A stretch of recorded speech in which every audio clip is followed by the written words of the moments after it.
కళ్యాణ్ గారు పిఠాపురంలో పోటీ చేస్తానని ప్రకటించారు. ప్రకటించిన తర్వాత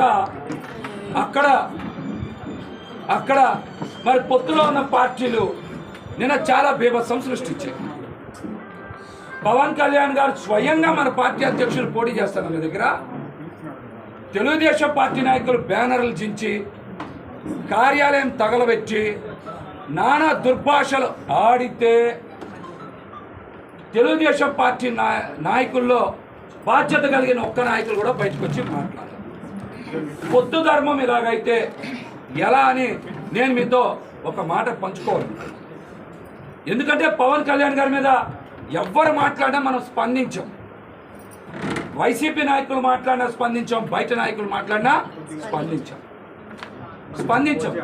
మరి పొత్తు ధర్మంలో పవన్ కళ్యాణ్ గారు పోటీ చేస్తానన్నా పిఠాపురం స్థానంలో మరి విపరీతం జరుగుతున్నప్పుడు పవన్ కళ్యాణ్ గారికి పొత్తులో ఉన్న పార్టీలు మద్దతు ఇవ్వాలా వద్దా?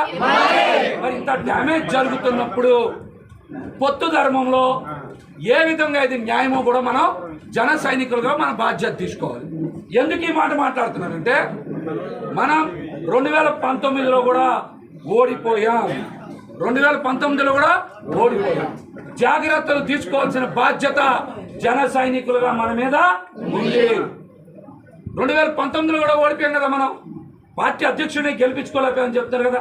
మళ్ళీ నిన్న పిఠాపురంలో అలా జరిగితే మనం మన పార్టీ అధ్యక్షుల వారిని కాపాడుకోవడంలో జన సైనికులుగా మనం కీలక పాత్ర పోషించాలా వద్దా? మీరు గట్టిగా చెప్పాలి.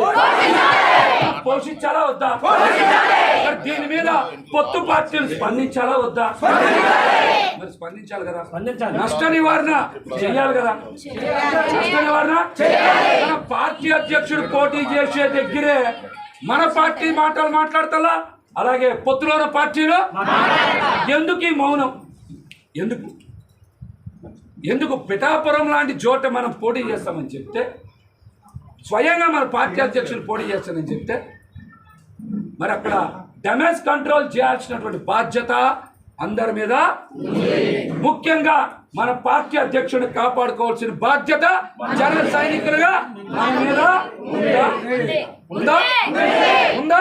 కేటాయించాలని, పశ్చిమ సీటు మనకి కేటాయించాలని పవన్ కళ్యాణ్ గారికి విజ్ఞప్తి చేస్తున్నాం. ఖచ్చితంగా కేటాయించాలి. మనం సెంట్రల్ ఆంధ్రాలో బలంగా ఉన్న స్థానం విజయవాడ పశ్చిమ. సెంట్రల్ ఆంధ్రాలో బలంగా ఉన్న స్థానం పశ్చిమ నియోజకవర్గం ఉంది. మనం పశ్చిమ నియోజకవర్గంలో ఎన్నో కార్యక్రమాలు చేసాం. కాబట్టి మనం ఈ స్థానం కోరుకుంటాం.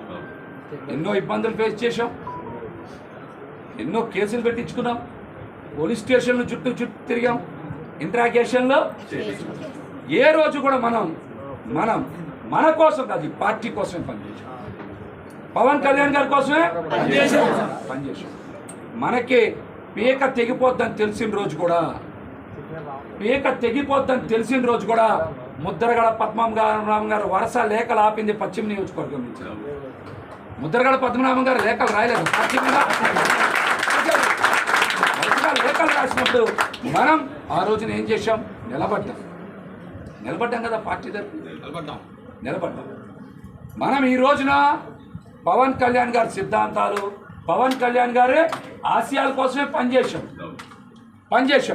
కానీ పదవి దేనికంటే క్యాడర్ని బతికించడానికి, క్యాడర్ భవిష్యత్తుని కాపాడుకోవడానికి. విజయవాడ నగరంలో